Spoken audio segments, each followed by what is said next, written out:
शिव शक्त आप उपाय कै करता, आपे हुक्म वरताए।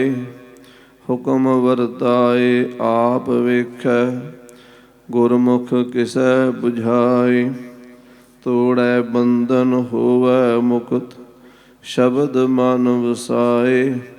गुरमुख जिसनो आप करे सो होवै, एक स्यों निवलाए। कहै नानक आप करता, आपे हुक्म वरताए। परम सन्मान जो गुरु की साजी नवाजी होई। गुरु रूप गुरु खालसा साध संगत जी, सारियां संगतां अठवें पातशाह बाला प्रीतम गरीब नवाज सतगुरु जी दे पावन पवित्र सचखंड गमन अस्थान गुरुद्वारा श्री बाला साहिब जी विखे पूजनीक माता जी माता सुंदरी जी और खालसे दे पूजनीक माता माता साहिब देवा जी दे अंगीठियां दे दर्शन कर रहीआं हन। दिल्ली दियां समूह संगतां और खालसा पंथ पूजनीक माता साहिब देवा जी दे पावन प्रकाश पुरब भी बड़ी शरधा नाल मना रहीआं हन। आओ अपनियां मन बिरतियां नूं माता जी दे चरनां 'च फिर जोड़िए। जिवें कीर्तन दा आनंद माणिया है, उसे तरह कुछ समा गुरमत दी कथा विचार भी कोशिश करिए महाराज सच्चे पातशाह जी दा जस ही होवे, जिहदे नाल मन निर्मल होवे, अंतशकरण शुद्ध होवे, चित बिरतियां निर्मल होण, तां कि साडी आत्मा परमात्मा एक हो सके। अरदास करनी है सारियां ने। सारे माता जी दे चरनां 'च हाजरी लवाओ, बुलाई हुई फतेह प्रवान करो। वाहिगुरू जी का खालसा, वाहिगुरू जी की फतेह।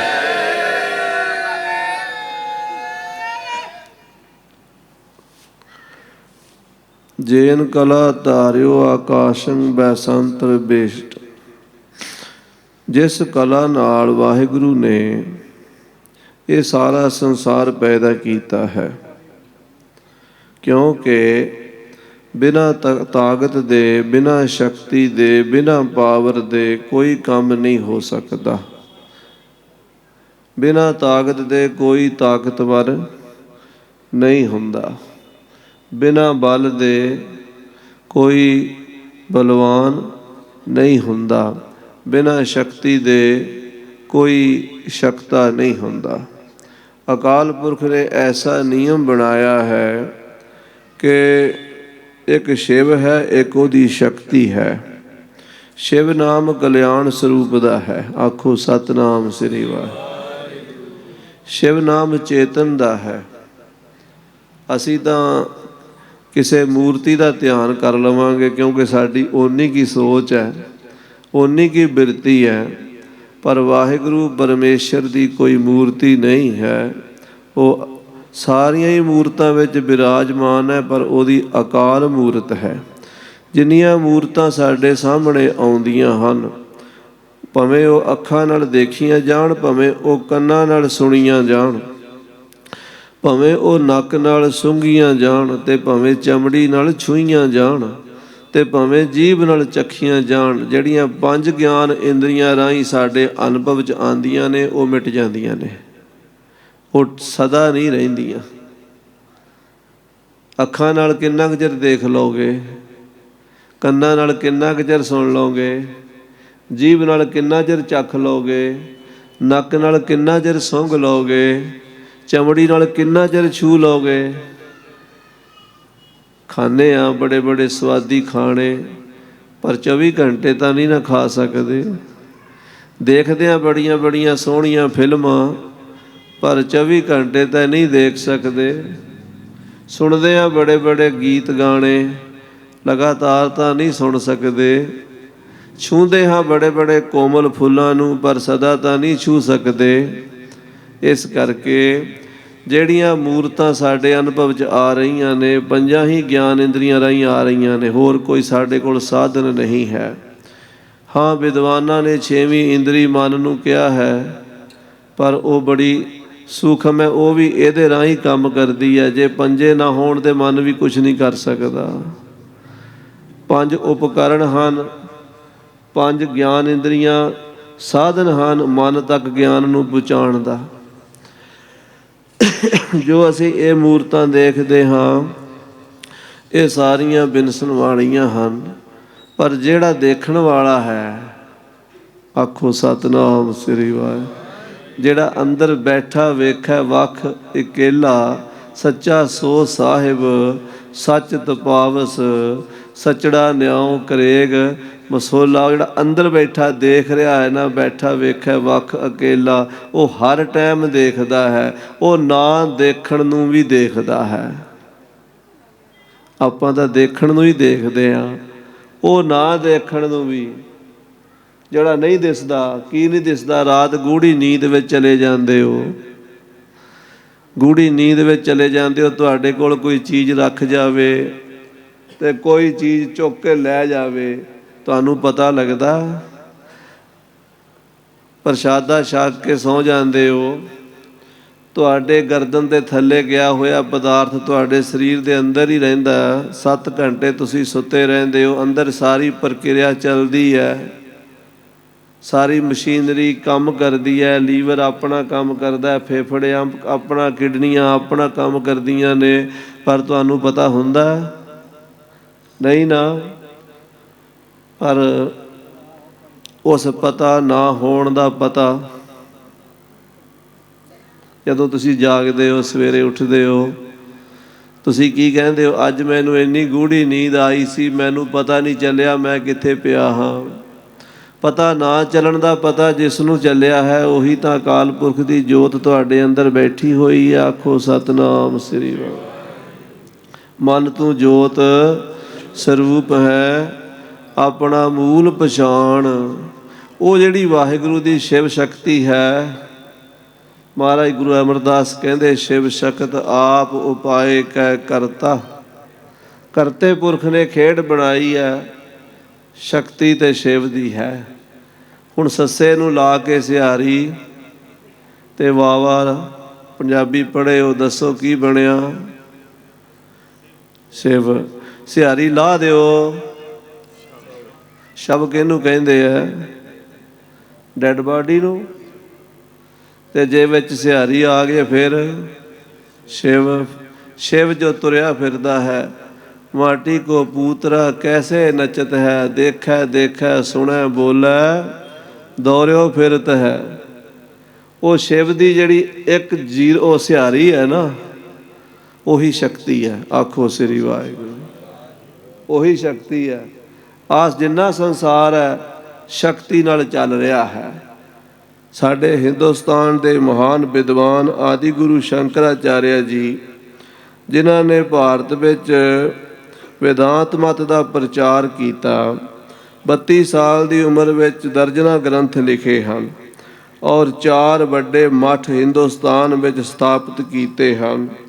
ਆਪਣੀ ਪਹਿਲੀ ਉਮਰਾਂ ਦੇ ਵਿੱਚ ਸ਼ਕਤੀ ਨੂੰ ਮੰਨਦੇ ਨਹੀਂ ਸਨ।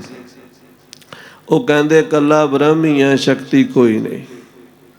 ਬ੍ਰਹਮ ਹੀ ਬ੍ਰਹਮ ਹੈ, ਸ਼ਕਤੀ ਨਾਂ ਦੀ ਕੋਈ ਚੀਜ਼ ਨਹੀਂ। ਸ਼ਕਤੀ ਦਾ ਖੰਡਨ ਕਰਨ ਕਸ਼ਮੀਰ ਚਲੇ ਗਏ। ਜਦੋਂ ਕਸ਼ਮੀਰ ਗਏ ਤੇ ਉੱਥੇ ਜਾ ਕੇ ਪੇਟ ਖਰਾਬ ਹੋ ਗਿਆ, ਬਹੁਤ ਸਰੀਰ ਦੀ ਹਾਲਤ ਮਾੜੀ ਹੋ ਗਈ ਤੇ ਜ਼ਮੀਨ 'ਤੇ ਹੀ ਪੈਂਦੇ ਸਨ, ਧਰਤੀ 'ਤੇ ਲੇਟੇ ਹੋਏ ਨੇ। ਇੰਨਾ ਵੀ ਸਰੀਰ 'ਚ ਬਲ ਨਹੀਂ ਉੱਠ ਕੇ ਘੜੇ 'ਚੋਂ ਪਾਣੀ ਪੀ ਲਵਾਂ।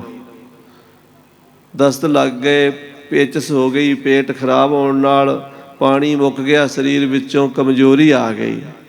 4 ਸਾਲ ਦੀ ਇੱਕ ਲੜਕੀ ਕੋਲ ਆ ਕੇ ਕਹਿੰਦੀ ਹੈ, ਬਾਬਾ ਕਹਾਂ ਸੇ ਆਏ ਹੋ? क्या दक्षिण भारत से आया हूँ। किस लिए आए हो? शक्ति का खंडन करने के लिए आया हूँ। वो कुड़ी कहती है, उठो फिर शक्ति का खंडन करो। कहता है शरीर में उठने की शक्ति नहीं है। वो 4 साल की लड़की बोली, जिस शक्ति से बिना आप खड़ भी नहीं सकते, बैठ भी नहीं सकते, उसी का खंडन करोगे? ਇੰਨਾ ਕਹਿ ਕੇ ਉਹ ਤਾਂ ਅਲੋਪ ਹੋ ਗਈ, ਕਿਉਂਕਿ ਉਹ ਸ਼ਕਤੀ ਹੀ ਸੀ। ਅਤੇ ਉਹ ਦੱਸ ਗਈ ਕਿ ਸ਼ਕਤੀ ਤੋਂ ਬਿਨਾਂ ਕੱਲਾ ਬ੍ਰਹਮ ਕੁਛ ਨਹੀਂ ਕਰ ਸਕਦਾ। ਆਖੋ ਸਤਿਨਾਮ ਸ੍ਰੀ। ਤੇ ਉਹ ਬ੍ਰਹਮ ਦੇ ਵਿੱਚ ਹੀ ਸ਼ਕਤੀ ਹੈ, ਉਸ ਤੋਂ ਵੱਖਰੀ ਨਹੀਂ ਹੈ, ਭਿੰਨ ਨਹੀਂ ਹੈ, ਅਭਿੰਨ ਹੈ। ਕਿਸੇ ਵੀ ਬਲਵਾਨ ਦੀ, ਕਿਸੇ ਵੀ ਤਾਕਤਵਰ ਦੀ ਤਾਕਤ, ਕਿਸੇ ਬਲਵਾਨ ਦਾ ਬਲ ਉਸ ਤੋਂ ਵੱਖਰਾ ਨਹੀਂ ਹੁੰਦਾ। ਵਾਹਿਗੁਰੂ ਦੀ ਸ਼ਕਤੀ ਵਾਹਿਗੁਰੂ ਦੇ ਅੰਦਰ ਹੈ। ਰੋਜ਼ ਪੜ੍ਹਦੇ ਹਾਂ, ਪ੍ਰਥਮ ਭਗਉਤੀ ਸਿਮਰ ਕੈ ਗੁਰੂ ਨਾਨਕ ਲਈ ਧਿਆਏ।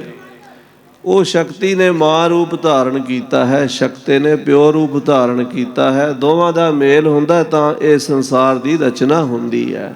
ਸ਼ਿਵ ਸ਼ਕਤ ਆਪ ਉਪਾਏ ਕੈ ਕਰਤਾ, ਆਪੇ ਹੁਕਮ ਵਰਤਾਏ। ਇਹ ਖੇਡ ਉਹਦੀ ਹੈ। ਉਹ ਮੇਰਾ ਪਰਮੇਸ਼ਰ ਵਾਹਿਗੁਰੂ ਆਪ ਗੁਰੂ ਨਾਨਕ ਗੁਰੂ ਗੋਬਿੰਦ ਸਿੰਘ ਬਣ ਕੇ ਆਇਆ ਹੈ, ਸੰਸਾਰ ਨੂੰ ਦਰਸ਼ਨ ਦਿੱਤੇ ਹਨ। ਤੇ ਰਾਗੀ ਸਿੰਘ ਪੜ੍ਹ ਰਹੇ ਸਨ, ਤੂੰ ਮੇਰਾ ਪਿਤਾ, ਤੂੰ ਹੈ ਮੇਰਾ ਮਾਤਾ, ਮੇਰਾ ਪਿਓ ਵੀ ਤੂੰ ਹੈ, ਮੇਰੀ ਮਾਂ ਵੀ ਤੂੰ ਹੈ।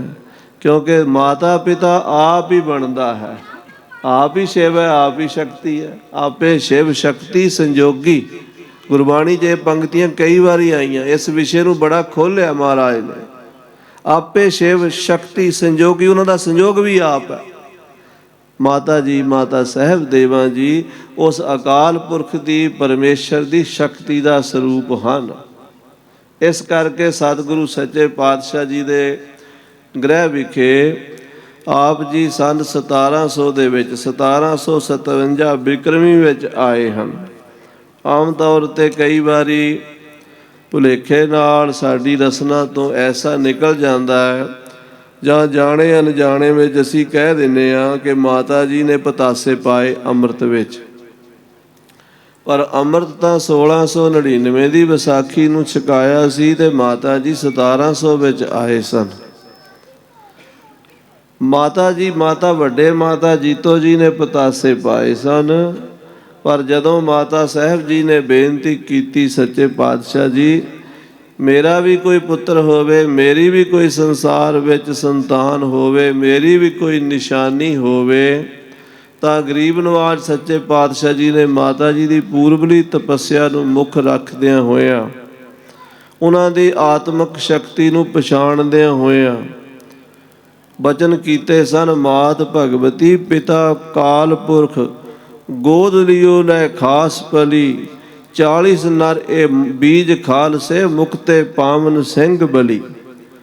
ਇਹ ਬਚਨ ਸ੍ਰੀ ਸਰਬਲੋਕ ਗ੍ਰੰਥ ਵਿੱਚ ਮਹਾਰਾਜ ਨੇ ਉਦੋਂ ਲਿਖੇ ਨੇ ਜਿੱਥੇ ਕਹਿੰਦੇ ਖਾਲਸਾ ਮੇਰੋ ਰੂਪ ਹੈ ਖਾਸ, ਖਾਲਸੇ ਮੈਂ ਹੋਂ ਕਰੋ ਨਿਵਾਸ, ਖਾਲਸਾ ਮੇਰੋ ਮੁਖ ਹੈ ਅੰਗਾ, ਖਾਲਸੇ ਕੇ ਹੋਂ ਸਦ ਸਦ ਸੰਗਾ, ਹੋਂ ਖਾਲਸੇ ਕਾ ਖਾਲਸਾ ਮੇਰੋ, ਓਤ ਪੋਤ ਸਾਗਰ ਬੁੰਦੇਰੋ।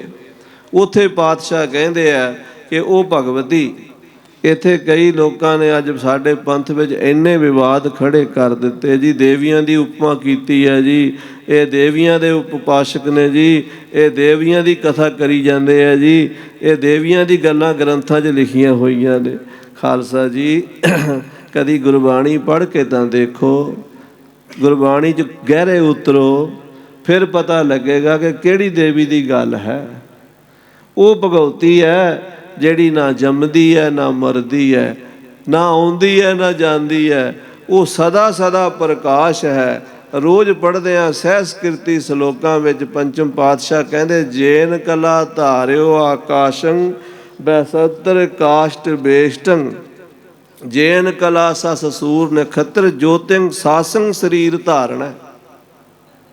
ਜਿਹੜੀ ਕਲਾ ਨੇ, ਜੇਨ ਮੈਨੇ ਜਿਹੜੀ ਕਲਾ ਨੇ ਆਕਾਸ਼ ਨੂੰ ਥੰਬਿਆ ਹੋਇਆ, ਬਿਨ ਥੰਮਾ ਗਗਨ ਰਹਾਇਆ। ਕੋਈ ਸਪੋਰਟ ਹੈ? ਪਰ ਇਹ ਨੀਲੀ ਛੱਤ ਸਾਰਿਆਂ ਦੇ ਸਿਰ 'ਤੇ ਹੈ। ਅਮਰੀਕਾ, ਕੈਨੇਡਾ, ਜਿੱਥੇ ਮਰਜ਼ੀ ਚਲੇ ਜਾਓ, ਇਹ ਛੱਤ ਸਾਰਿਆਂ ਦੇ ਸਿਰ 'ਤੇ ਹੈ। ਬਿਨ ਥੰਮਾ ਗਗਨ ਰਹਾਇਆ, ਜੇਨ ਕਲਾ ਧਾਰਿਓ ਆਕਾਸ਼ੰ। ਕਹਿੰਦੇ ਫਿਰ ਉਹਦੀ ਕਲਾ ਦਾ ਇੱਕ ਕ੍ਰਿਸ਼ਮਾ ਤੁਹਾਡੇ ਸਾਹਮਣੇ ਹੈ। ਲੱਕੜ ਦੇ ਵਿੱਚ ਅੱਗ ਟਿਕਾਈ ਹੋਈ ਹੈ, ਹਾਲਾਂਕਿ ਲੱਕੜ ਤੇ ਅੱਗ ਇੱਕ ਦੂਜੀ ਦੇ ਵੈਰੀ ਹਨ। ਲੱਕੜ ਨੂੰ ਕਿਸ ਤੋਂ ਖਤਰਾ ਹੈ? ਅੱਗ ਤੋਂ। ਤੇ ਅੱਗ ਰਹਿੰਦੀ ਕਿੱਥੇ ਹੈ?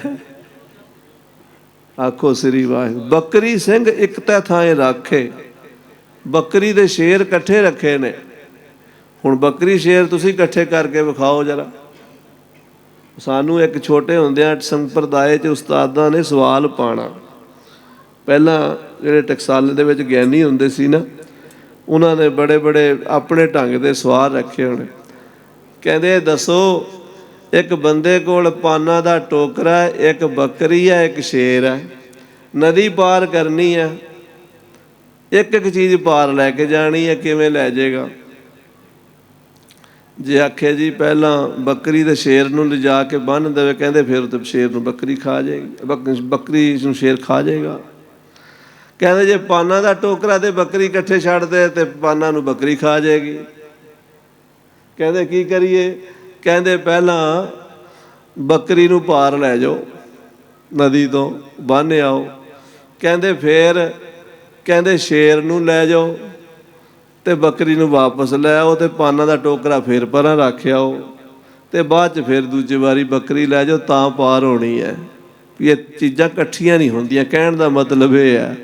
ਪਰ ਪਾਤਸ਼ਾਹ ਕਹਿੰਦੇ ਬੱਕਰੀ ਸਿੰਘ ਇੱਕ ਤੈ ਥਾਏ ਰੱਖੇ, ਇਕੱਠੇ ਨੇ। ਕਿੱਥੇ ਨੇ? ਲੱਕੜ ਦੇ ਵਿੱਚ ਅੱਗ ਹੈ, ਉਹਨੂੰ ਸਾੜਦੀ ਨਹੀਂ। ਜਿਹੜੀ ਕਲਾ ਸਾਹਮਣੇ ਵਰਤ ਰਹੀ ਆ ਉਹਨੂੰ ਤੁਸੀਂ ਦੇਖ ਨਹੀਂ ਸਕਦੇ।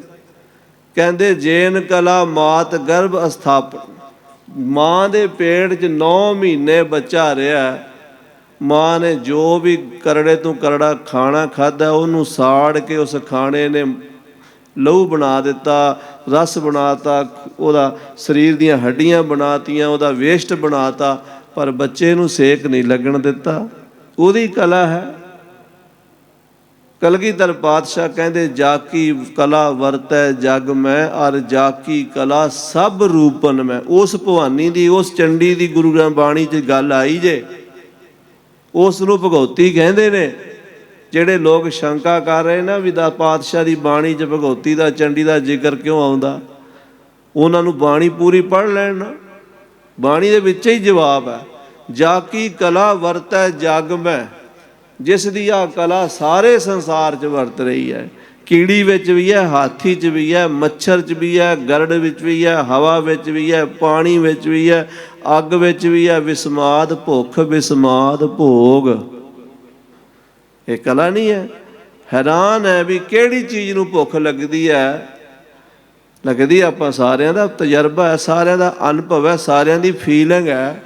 ਜਦੋਂ ਪੇਟ 'ਚ ਚੂਹੇ ਕੁੱਦਦੇ ਨੇ ਉਦੋਂ ਕੋਈ ਚੰਗਾ ਲੱਗਦਾ? ਕੀ ਚੀਜ਼ ਹੈ ਉਹ ਭੁੱਖ? ਲੱਭੀ ਹੈ ਕਦੀ? ਵੇਖੀ ਹੈ? ਵੇਖੀ ਸਾਰਿਆਂ ਨੇ, ਪਰ ਕੀ ਹੈ? ਵਿਸਮਾਦ ਹੈ। ਕਹਿੰਦੇ ਕੀ ਚੀਜ਼ ਹੈ ਵੀ ਉੱਤੇ ਬੁਰਕੀ ਅੰਨ ਦੀ ਪਈ ਜਾਂਦੀ ਹੈ ਤੇ ਉਹ ਠੰਡੀ ਹੋਈ ਜਾਂਦੀ ਹੈ ਤੇ ਸਾਹ ਸੰਤੁਸ਼ਟੀ ਹੁੰਦੀ ਹੈ। ਭੁੱਖੇ ਨੂੰ ਕਹੋ ਆਖ ਵਾਹਿਗੁਰੂ, ਉਹਦੇ ਮੂੰਹ ਤੋਂ ਨਹੀਂ ਨਿਕਲਦਾ, ਪ੍ਰਸ਼ਾਦਾ ਸ਼ਕਲੇ ਜਕਾਰੇ ਗਜਾਣ ਲੱਗ ਜਾਂਦਾ। ਵਿਸਮਾਦ ਖੇਡ ਹੈ। ਜਾ ਕੀ ਕਲਾ ਵਰਤੈ ਜਗ ਮੈਂ, ਜਿਹਦੀ ਕਲਾ ਇਹ ਸਾਰੇ ਸੰਸਾਰ। ਜਾ ਕੀ ਕਲਾ ਸਭ ਰੂਪਨ ਮੈਂ, ਸਾਰਿਆਂ ਰੂਪਾਂ ਵਿੱਚ ਹੈ। ਤੁਮ ਹੂੰ ਨਾ ਜਾਨੀ ਭਵਾਨੀ ਕਲਾ। ਕਲਗੀਧਰ ਪਾਤਸ਼ਾਹ ਕਹਿੰਦੇ ਮੂਰਖ ਲੋਕਾਂ ਨੇ ਉਸ ਭਵਾਨੀ ਦੀ ਕਲਾ ਨੂੰ ਜਾਣਿਆ ਹੀ ਨਹੀਂ। ਉਹ ਦੇਵੀਆਂ ਦੇ ਰੂਪ ਵਿੱਚ, ਪੱਥਰਾਂ ਦੇ ਰੂਪ ਵਿੱਚ, ਮੂਰਤੀਆਂ ਦੇ ਰੂਪ ਵਿੱਚ ਹੀ ਮੰਨ ਬੈਠੇ ਹਨ। ਉਹ ਜਿਹੜੀ ਕਲਾ ਅਸਲ ਕਲਾ ਹੈ, ਉਹ ਸ਼ਕਤੀ ਸ੍ਰੀ ਮਾਤਾ ਸਾਹਿਬ ਦੇਵਾਂ ਜੀ ਹਨ। ਆਖੋ ਸਤਿਨਾਮ ਸ੍ਰੀ ਵਾਹਿਗੁਰੂ। ਆਪ ਜੀ ਦਾ ਸਤਿਯੁਗੀ ਤਪੋ ਸਥਾਨ ਸੱਚਖੰਡ ਸ੍ਰੀ ਹਜ਼ੂਰ ਸਾਹਿਬ ਦੇ ਕੋਲ ਹੈ, ਜਿੱਥੇ ਸਤਿਯੁਗ ਦੇ ਵਿੱਚ ਮਹਾਰਾਜ, ਅੱਜ ਕੱਲ੍ਹ ਲੋਕਾਂ ਨੂੰ ਇਹ ਗੱਲਾਂ ਹਜਮ ਹੀ ਨਹੀਂ ਹੁੰਦੀਆਂ। ਕਹਿੰਦੇ ਕਿਹੜੀਆਂ ਪਿਛਲੇ ਜਨਮਾਂ ਦੀਆਂ ਗੱਲਾਂ ਕਰਦੇ ਹੋ? ਸਾਧ ਸੰਗਤ ਜੀ, ਅੰਨੇ ਨੂੰ ਤਾਂ ਸੂਰਜ ਚੜ੍ਹਿਆ ਵੀ ਨਹੀਂ ਦਿਸਦਾ, ਪਰ ਗੁਰਬਾਣੀ ਵਿੱਚ ਜਦੋਂ ਉਤਰ ਜਾਵਾਂਗੇ, ਸਤਿਪੁਰਸ਼ਾਂ ਦੀ ਸੰਗਤ ਕਰਾਂਗੇ, ਫਿਰ ਪਤਾ ਲੱਗੇਗਾ ਕਿ ਆਹ ਜਿਹੜਾ ਅੰਦਰ ਬੋਲਣ ਵਾਲਾ ਹੈ ਨਾ, ਇਹ ਨਾ ਜੰਮਦਾ ਨਾ ਮਰਦਾ। ਆਖੋ ਸ੍ਰੀ ਵਾਹਿਗੁਰੂ। ਮਹਾਰਾਜ ਕਹਿੰਦੇ ਮਰਨਹਾਰ ਇਹ ਜੀਰਾ ਨਾ ਏ। ਸਰੀਰ ਨੂੰ, ਚੋਲੇ ਨੂੰ ਛੱਡਣਾ ਤੇ ਦੂਜਾ ਚੋਲਾ ਧਾਰਨ ਕਰ ਲੈਣਾ। ਇਹ ਸਦਾ ਸਦਾ ਹੀ ਆਦ ਸੱਚ ਜੁਗਾਦ ਸੱਚ ਹੈ, ਵੀ ਸੱਚ ਨਾਨਕ ਹੋਸੀ ਵੀ ਸੱਚ।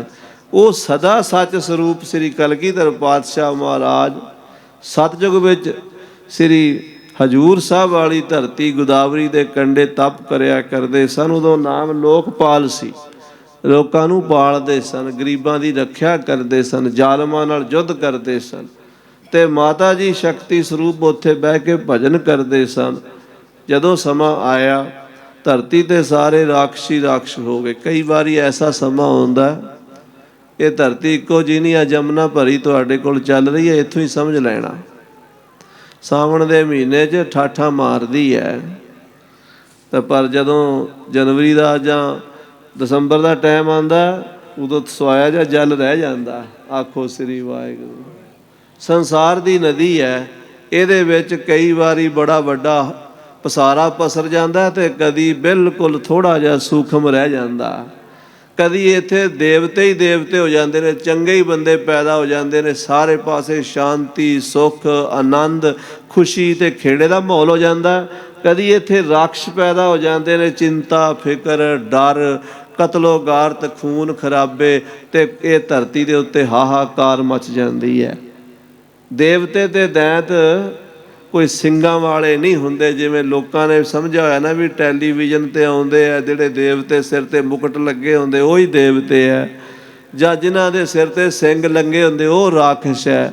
ਖਾਲਸਾ ਜੀ ਨਹੀਂ। ਕਲਗੀਧਰ ਪਾਤਸ਼ਾਹ ਕਹਿੰਦੇ, ਸਾਧ ਕਰਮ ਜੇ ਪੁਰਖ ਕਮਾਵੈ, ਨਾਮ ਦੇਵਤਾ ਜਗਤ ਕਹਾਵੈ। ਚੰਗੇ ਕੰਮ ਕਰਦੇ ਆਪਾਂ ਕਹਿੰਦੇ ਦੇਵਤਾ ਬੰਦਾ, ਸਾਰੇ ਕਹਿੰਦੇ। ਬੁਰੇ ਕੰਮ ਕਰਦਾ ਕਹਿੰਦੇ ਤੇ ਬੜਾ ਰਾਖਸ਼ ਹੈ, ਬੜਾ ਦੈਂਤ ਹੈ। ਇਹ ਤਾਂ ਇਨਸਾਨ ਦੇ ਅੰਦਰ ਹੀ ਦੇਵਤੇ ਅਤੇ ਦੈਂਤਾਂ ਵਾਲੀਆਂ ਬਿਰਤੀਆਂ। ਇਹ ਵੀ ਨਹੀਂ ਤੁਸੀਂ ਕਹਿ ਸਕਦੇ ਵੀ 100% ਕੋਈ ਦੇਵਤਾ ਹੀ ਹੁੰਦਾ, 100% ਕੋਈ ਨਹੀਂ ਹੁੰਦਾ। ਕਿਤੇ 95, ਕਿਤੇ 99, ਕਿਤੇ ਨਾ ਕਿਤੇ ਕਾਮ, ਕ੍ਰੋਧ, ਲੋਭ ਅੰਦਰ ਬੈਠੇ ਹੁੰਦੇ ਨੇ, ਉਹ ਡੰਗ ਮਾਰਦੇ ਨੇ, ਸਿਰ ਚੁੱਕਦੇ ਨੇ। ਅਤੇ ਕਈ ਵਾਰੀ ਦੈਂਤਾਂ ਦੇ ਵਿੱਚ ਵੀ ਚੰਗੇ ਗੁਣ ਹੁੰਦੇ ਨੇ। ਆਖੋ ਸਤਿਨਾਮ। ਭਾਈ ਗੁਰਦਾਸ ਸਾਹਿਬ ਜੀ ਕਹਿੰਦੇ, ਦੈਂਤ ਦਾ ਪੁੱਤਰ ਭਗਤ ਪ੍ਰਹਲਾਦ ਹੋ ਗਿਆ ਸੀ। ਦੈਂਤ ਦਾ ਪੁੱਤਰ ਭਗਤ ਪ੍ਰਹਲਾਦ ਹੋ ਗਿਆ ਸੀ, ਅਤੇ ਕਹਿੰਦੇ ਰਾਵਣ ਦਾ ਛੋਟਾ ਭਰਾ ਭਗਤ ਹੋ ਗਿਆ ਸੀ। ਖੇਡ ਹੈ ਨਾ, ਕਈ ਵਾਰੀ ਵੱਡੇ, ਕਈ ਵਾਰੀ ਛੋਟੇ। ਅਤੇ ਗੁਰੂ ਰਾਮਦਾਸ ਦਾ ਪੁੱਤਰ ਪ੍ਰਿਥੀ ਚੰਦ ਹੋ ਗਿਆ ਸੀ। ਖੇਡ ਹੈ ਮਹਾਰਾਜ ਦੀ, ਸਾਡੇ ਅੰਦਰ ਚੱਲਦੀ ਹੈ ਇਹ ਖੇਡ। ਇਹ ਅਕਾਲ ਪੁਰਖ ਦੀ ਰਚਨਾ, ਇਹਦਾ ਕੋਈ ਪਾਰਾਵਾਰ ਨਹੀਂ, ਕੋਈ ਇਹਨੂੰ ਸਮਝ ਨਹੀਂ ਸਕਦਾ। ਤੁਮ ਹੋ ਨਾ ਜਾਨੀ ਭਵਾਨੀ ਕਲਾ। ਉਹ ਰਾਖਸ਼ਾਂ ਨੇ ਜਦੋਂ ਦੇਵਤਿਆਂ ਨੂੰ, ਸੰਤਾਂ ਨੂੰ ਨਾਮ ਜਪਣ ਤੋਂ ਰੋਕਿਆ, ਦੈਂਤਾਂ ਦੀ ਇੱਕੋ ਹੀ ਨਿਸ਼ਾਨੀ ਹੈ, ਮੰਦਰਾਂ ਗੁਰਦੁਆਰਿਆਂ 'ਤੇ ਮਾੜੀ ਨਜ਼ਰ ਕਰ ਲੈਂਦੇ ਆ। ਦੈਂਤਾਂ ਨੂੰ ਖਤਰਾ ਕਿੱਥੋਂ ਹੁੰਦਾ ਜੇ? ਧਰਮ ਸਥਾਨਾਂ ਤੋਂ, ਗੁਰਦੁਆਰਿਆਂ ਤੋਂ, ਮੰਦਰਾਂ ਤੋਂ ਪੂਜਾ ਪਾਠ ਨਾ ਹੋਵੇ, ਜਪ ਤਪ ਨਾ ਹੋਵੇ। ਕਿਉਂ? ਭਾਈ ਸਾਹਿਬ ਗੁਰਦਾਸ ਜੀ ਨੇ ਵੀ ਲਿਖਿਆ ਹੈ, ਅਤੇ ਹੋਰ ਵੀ ਦਾਸ ਨੇ ਕਈ ਗ੍ਰੰਥਾਂ 'ਚ ਪੜ੍ਹਿਆ, ਤੁਸੀਂ ਜਾਣਦੇ ਹੋ। ਕਹਿੰਦੇ ਵੀ ਜਦੋਂ ਸੂਰਜ ਚੜ੍ਹਦਾ ਨਾ, ਚੋਰਾਂ ਨੂੰ ਬੜਾ ਖਤਰਾ ਹੁੰਦਾ। ਉਹੀ ਕਹਿੰਦੇ ਆ ਵੀ ਹਨੇਰੀ ਰਾਤ ਰਵੇ, ਸਾਡਾ ਦਾਅ ਲੱਗਦਾ ਰਵੇ। ਧਰਮ ਸਥਾਨਾਂ ਤੋਂ ਗਿਆਨ ਦਾ ਪ੍ਰਕਾਸ਼ ਹੁੰਦਾ, ਸਾਧੂ ਮਹਾਤਮਾ ਦੇ ਅੰਦਰ ਸੱਚਾਈ ਹੁੰਦੀ। ਸਾਧੂ ਮਹਾਤਮਾ ਕੌਣ ਹੁੰਦਾ? ਜਿਹੜਾ ਛਲ ਨਾ ਕਰ ਸਕੇ, ਕਪਟ ਨਾ ਕਰ ਸਕੇ, ਝੂਠ ਨਾ ਬੋਲ ਸਕੇ। ਬੋਲ ਹੀ ਨਹੀਂ ਸਕਦਾ, ਉਹਦੇ ਮੂੰਹ ਤੋਂ ਨਿਕਲੇਗਾ ਹੀ ਨਹੀਂ। ਉਹਨੂੰ ਬੁਲਾਓ ਜ਼ਬਰਦਸਤੀ ਤਾਂ ਵੀ ਉਹਦੀ ਜ਼ੁਬਾਨ ਕੰਬੇਗੀ ਨਹੀਂ ਕਿ ਮੈਂ ਝੂਠ ਨਹੀਂ ਬੋਲ ਸਕਦਾ, ਮੈਂ ਕਪਟ ਨਹੀਂ ਕਰ ਸਕਦਾ, ਮੈਂ ਕਿਸੇ ਨਾਲ ਧੋਖਾ ਨਹੀਂ ਕਰ ਸਕਦਾ, ਬੇਈਮਾਨੀ ਨਹੀਂ ਕਰ ਸਕਦਾ। ਅਤੇ ਰਾਖਸ਼ ਕੌਣ ਹੁੰਦਾ? ਉਹ ਚੰਗਾ ਨਹੀਂ ਕਰ ਸਕਦਾ। ਉਹਨੂੰ ਕਹੋ ਨਾ ਵੀ ਭਲਾ ਕਰ, ਉਹਦੇ ਕੋਲੋਂ ਭਲਾ ਨਹੀਂ ਹੁੰਦਾ। ਇਹ ਬਿਰਤੀ ਹੁੰਦੀ ਹੈ। ਸੋ ਐਸੇ ਸਮੇਂ ਲੋਕਪਾਲ ਜੀ, ਸਾਡੇ ਪਿਤਾ ਦਸ਼ਮੇਸ਼ ਪਿਤਾ ਜੀ ਰਾਖਸ਼ਾਂ ਨਾਲ ਯੁੱਧ ਕਰਿਆ ਕਰਦੇ ਸਨ, ਉਹਨਾਂ ਨੂੰ ਵਿਨਾਸ਼ ਦਿੰਦੇ ਸਨ। ਫਿਰ ਸਾਧ ਸੰਗਤ ਜੀ ਸਮਾਂ ਆਇਆ, ਉਹ ਸਮਾਂ ਆਇਆ ਜਦੋਂ ਸਾਰੀ ਧਰਤੀ 'ਤੇ ਦੈਂਤਾਂ ਦਾ ਬੋਲ ਬਾਲਾ ਹੋ ਗਿਆ। ਸਾਰੇ ਪਾਸੇ ਮਾਰਨ ਗਊ ਗਰੀਬ ਨੂੰ, ਧਰਤੀ ਉੱਪਰ ਪਾਪ ਬਿਥਾਰਾ। ਧਰਤੀ ਦੇ ਪਾਪ, ਹਾਹਾਕਾਰ ਮਚ ਗਈ। ਦੇਵਤੇ ਭੱਜ ਕੇ ਪਹਾੜਾਂ 'ਚ ਲੁਕ ਗਏ। ਸਾਧੂ ਸੰਤ ਮਹਾਤਮਾ ਵਿਚਾਰੇ ਅੰਡਰਗਰਾਊਂਡ ਭੌਰੇ ਬਣਾ ਕੇ ਪੂਜਾ ਕਰਦੇ, ਉੱਥੇ ਵੀ ਨਹੀਂ ਕਰਨ ਦਿੰਦੇ, ਲੁਕ ਕੇ ਵੀ ਨਹੀਂ ਬਾਣੀ ਪੜ੍ਹਨ ਦਿੰਦੇ।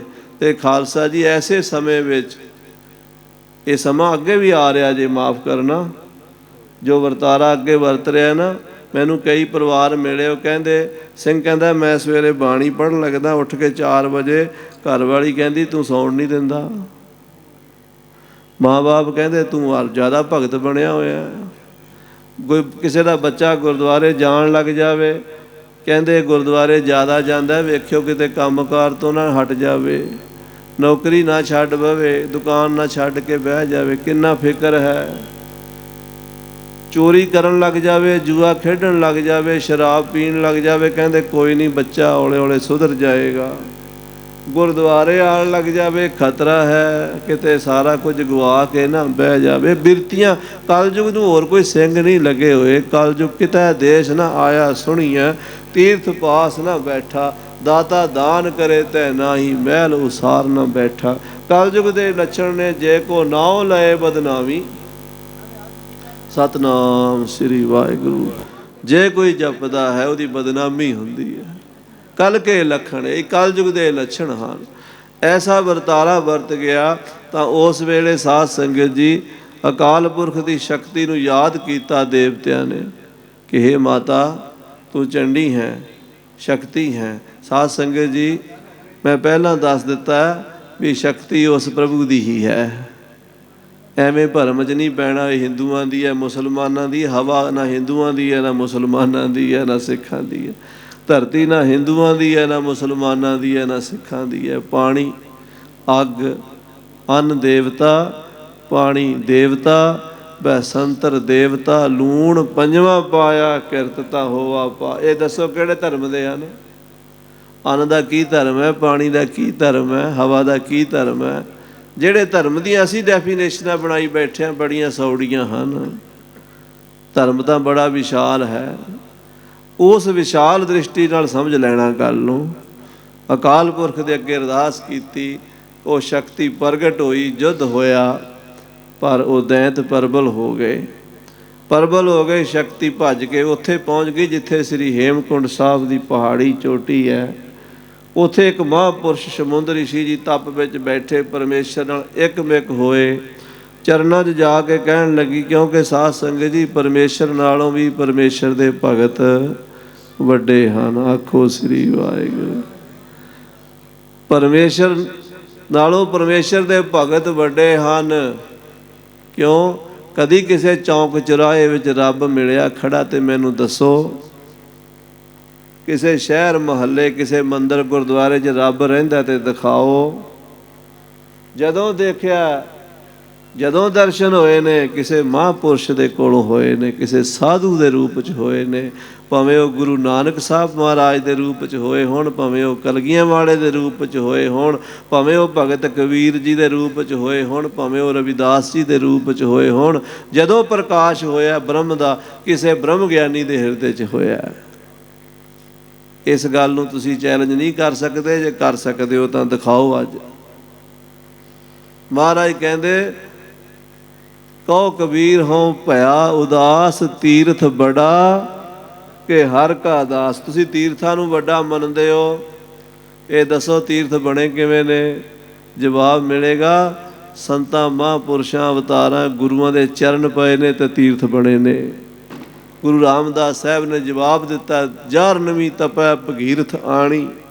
ਗੰਗਾ ਭਗੀਰਥ ਲੈ ਕੇ ਆਇਆ। ਜੇ ਭਗੀਰਥ ਤਪੱਸਿਆ ਨਾ ਕਰਦਾ, ਗੰਗਾ ਦੇ ਸਾਨੂੰ ਦਰਸ਼ਨ ਨਹੀਂ ਸੀ ਹੋਣੇ।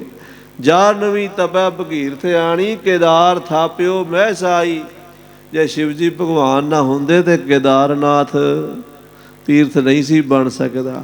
ਕਾਸ਼ੀ ਕ੍ਰਿਸ਼ਨ ਚਰਾਵਤ ਗਾਊ, ਮਿਲ ਹਰ ਜਨ ਸੋਭਾ ਪਾਈ।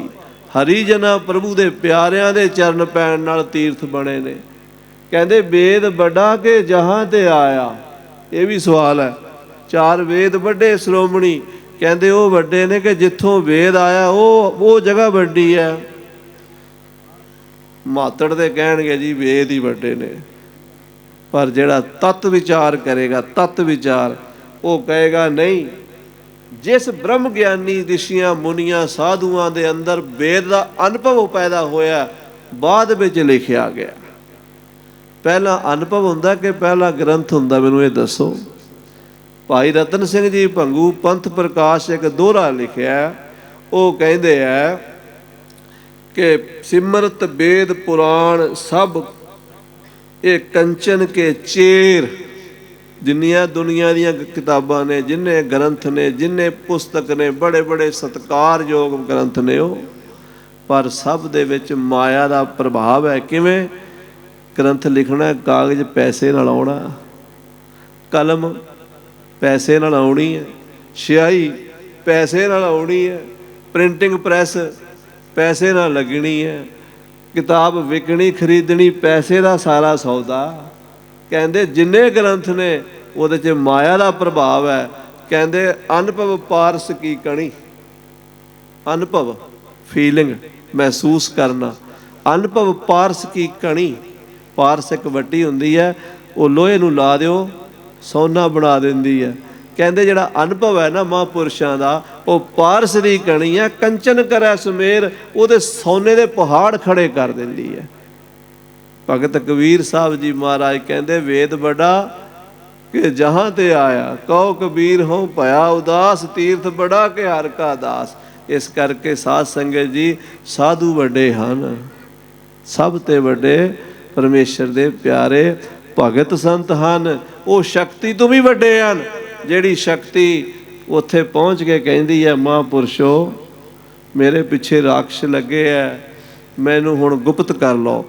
समुद्र ऋषि जी ने उस शक्ति को समेट लिया, क्योंकि वो इदां दी फिजिकल चीज़ नहीं है, वो अनुभव की चीज़ है। ये थोड़ा जा समझ लेना, कोई जनानी रूप में नहीं सी, वो शक्ति रूप में ही सी। ते शक्ति नूं महापुरुषां ने लीन कर लिया, गुप्त कर दिता। दैंत पिछों आके कहंदे ओ बाबा इत्थे कोई रांड ते नहीं आई, क्योंकि हर बंदा अपनी बोली तो ही पछाणिया जांदा। हर संप्रदाय दी, हर जथेबंदी दी, हर समाज दी, हर देश दी, हर मुल्क दी, हर संस्था दीयां कोई बोलियां हुंदियां ने, वो बोलियां तो पता लगदा।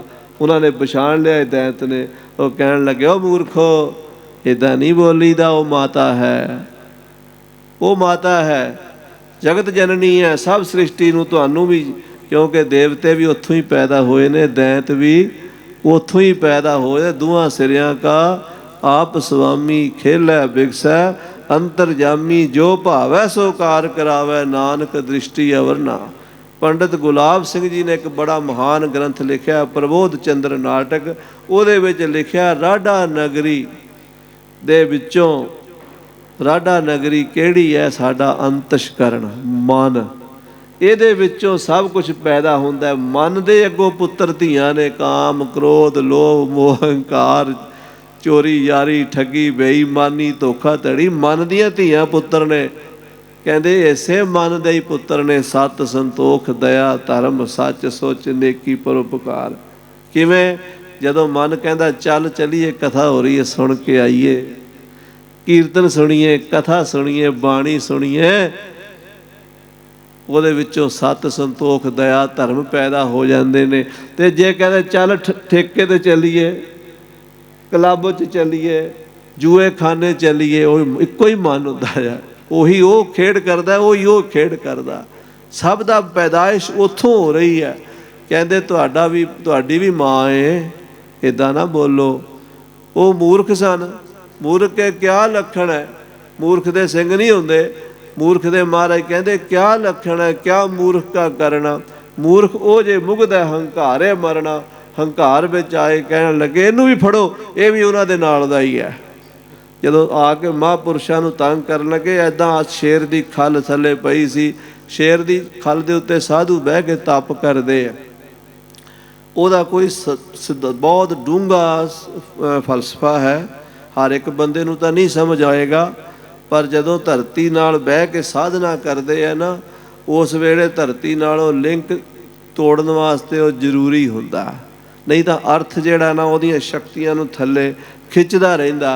इस करके वो अर्थ तोड़न दे लई शेर दी खल जां सिल्क दा कपड़ा थल्ले डाह के तप करदे सन। वो साधना च महापुरुष बैठे सन, शेर दी खल जदों झाड़ी, ਉਹਦੇ ਵਿੱਚੋਂ एक बड़ा तेजस्वी ਉਹੀ लोकपाल ਜਿਹੜਾ ਹਜ਼ੂਰ ਸਾਹਿਬ ਬਹਿ ਕੇ ਗੋਦਾਵਰੀ ਤੇ ਤਪ ਕਰ ਰਿਹਾ ਸੀ, ਬੜੇ ਸੁੰਦਰ ਸਰੂਪ ਦੇ ਵਿੱਚ ਸ਼ਸਤਰਾਂ ਨਾਲ ਸਜਿਆ ਨੌਜਵਾਨ ਪ੍ਰਗਟ ਹੋਇਆ। ਉਹਦੇ ਜਿੰਨੇ ਸ਼ੇਰ ਦੀ ਖਲ ਦੇ ਵਾਲ ਡਿੱਗੇ ਸਨ, ਉਨੇ ਹੀ ਸ਼ੇਰ ਪੈਦਾ ਹੋ ਗਏ। ਪਿਤਾ ਜੀ ਕੀ ਹੁਕਮ ਹੈ? ਉਹ ਕਹਿਣ ਲੱਗੇ ਪੁੱਤਰ ਆ ਦੁਸ਼ਟ ਰਾਖਸ਼ ਵੈਰੀ धर्म के दोखी संतां दे दोखी, इन्हां नूं समेट के आ जाओ सब वापस। ਔਰ ਸ਼ੇਰ ਨਾਲ ਚੱਲ ਪਏ। ਉਹ ਜਿੰਨਿਆਂ ਨੂੰ ਝਟਕੀ ਜਾਂਦਾ ਉਹਨਾਂ ਦਾ ਖੂਨ ਪੀਵੀ ਜਾਂਦੇ। ਸਮਾਪਤ ਕਰਤਾ ਰਾਖਸ਼ਾਂ ਨੂੰ ਵਾਪਸ ਪਿਤਾ ਜੀ ਕੋਲ। ਪਿਤਾ ਜੀ ਸਭ ਧਰਤੀ 'ਤੇ ਰਾਖਸ਼ ਸਮਾਪਤ ਹੋ ਗਏ, ਧਰਮ ਦਾ ਰਾਜ ਸਥਾਪਤ। ਹੁਣ ਕੀ ਹੁਕਮ ਹੈ? ਪੁੱਤਰ ਇੱਥੇ ਬੈਠ ਜਾਓ। ਇਹਨਾਂ ਸ਼ੇਰਾਂ ਨੂੰ ਵੀ ਕਹੋ ਬੈਠ ਕੇ। ਇਹ ਫਿਜ਼ੀਕਲ ਗੱਲਾਂ ਨਹੀਂ ਜੇ, ਸਰੀਰਕ ਨਹੀਂ ਜੇ, ਸੁਰਤੀ ਦੀਆਂ ਗੱਲਾਂ ਨੇ, ਅੰਦਰ ਦੀਆਂ ਗੱਲਾਂ ਨੇ, ਬਾਹਰਲੀਆਂ ਗੱਲਾਂ ਨਹੀਂ। ਬਾਹਰ ਤੁਸੀਂ ਵੇਖੋਗੇ ਤਾਂ ਇੱਦਾਂ ਨਹੀਂ ਹੋ ਸਕਦਾ, ਪਰ ਅੰਦਰ ਵੇਖੋਗੇ ਤਾਂ ਇੱਦਾਂ ਹੀ ਹੁੰਦਾ ਹੈ। ਆਖੋ ਸ੍ਰੀ ਵਾਹਿਗੁਰੂ। ਇੱਦਾਂ ਹੀ ਹੁੰਦਾ, ਬਾਹਰ ਇੱਦਾਂ ਨਹੀਂ ਹੁੰਦਾ। ਬਾਹਰ ਇੰਨੇ ਯੁੱਗਾਂ ਤੱਕ ਕਿਹੜਾ ਰਹਿ ਸਕਦਾ ਬਹਿ ਕੇ? ਪਰ ਉਹ ਸਰੀਰ ਤੋਂ ਪਰੇ ਦੀ ਗੱਲ ਹੈ, ਉਹ ਆਤਮਾ ਦੀ ਗੱਲ ਹੈ। ਉੱਥੇ ਬੈਠ ਜਾਓ, ਤਪ ਕਰੋ। ਕਲਯੁਗ ਦਾ ਸਮਾਂ ਆਵੇਗਾ, ਇਹ ਰਾਖਸ਼ ਫੇਰ ਪੈਦਾ ਹੋਣਗੇ, ਕਿਉਂਕਿ ਕਿਸੇ ਚੀਜ਼ ਦਾ ਬੀਜ ਨਾਸ ਨਹੀਂ ਹੁੰਦਾ। ਬੁਰਾਈ ਦਾ ਵੀ ਨਹੀਂ ਹੁੰਦਾ ਤੇ ਚੰਗਿਆਈ ਦਾ ਵੀ ਨਹੀਂ ਹੁੰਦਾ। ਜੇ ਰਾਖਸ਼ ਪੈਦਾ ਹੁੰਦੇ ਨੇ ਤੇ ਦੇਵਤੇ ਵੀ ਪੈਦਾ ਹੁੰਦੇ ਨੇ। ਜੇ ਜ਼ਾਲਮ ਪੈਦਾ ਹੁੰਦੇ ਨੇ ਤੇ ਸੂਰਮੇ ਵੀ ਪੈਦਾ ਹੁੰਦੇ ਨੇ। ਇਹ ਜ਼ਾਲਮ ਫਿਰ ਪੈਦਾ ਹੋਣਗੇ, ਗਊ ਗਰੀਬ ਨੂੰ ਮਾਰਨਗੇ, ਧਰਤੀ 'ਤੇ ਪਾਪ ਕਰਨਗੇ, ਅਤਿਆਚਾਰ ਹੋਵੇਗਾ, ਦੁਨੀਆ ਦੇ ਘੋਰ ਕਲਯੁਗ ਵਾਪਰੇਗਾ। ਉਦੋਂ ਅਕਾਲ ਪੁਰਖ ਪਰਮੇਸ਼ਰ ਨਿਰੰਕਾਰ ਸ੍ਰਿਸ਼ਟੀ ਦੀ ਪੁਕਾਰ ਸੁਣ ਕੇ ਧਰਤੀ ਦੇ ਅਵਤਾਰ ਧਾਰਨਗੇ। ਉਹਨਾਂ ਦਾ ਨਾਮ ਸ੍ਰੀ ਗੁਰੂ ਨਾਨਕ ਦੇਵ ਜੀ ਮਹਾਰਾਜ ਹੋਵੇਗਾ। ਉਹਨਾਂ ਦੀ ਜੋਤ 10 ਜਾਮਿਆਂ 'ਚ ਵਰਤੇਗੀ, 9ਵੇਂ ਥਾਂ 'ਤੇ ਸਾਡੇ ਵਿੱਚ ਆਵੇਗੀ। ਸਮੁੰਦਰ ਰਿਸ਼ੀ ਜੀ ਕਹਿਣ ਲੱਗੇ ਸਾਡਾ ਨਾਂ ਉਦੋਂ ਸ੍ਰੀ ਗੁਰੂ ਤੇਗ ਬਹਾਦਰ ਸਾਹਿਬ ਹੋਵੇਗਾ। ਉਦੋਂ ਤੁਸੀਂ ਸਾਡੇ ਘਰ ਪੁੱਤਰ ਪੈਦਾ ਹੋਵੋਗੇ, ਤੁਹਾਡਾ ਨਾਂ ਸ੍ਰੀ ਗੁਰੂ ਗੋਬਿੰਦ ਸਿੰਘ ਸਾਹਿਬ ਹੋਵੇਗਾ।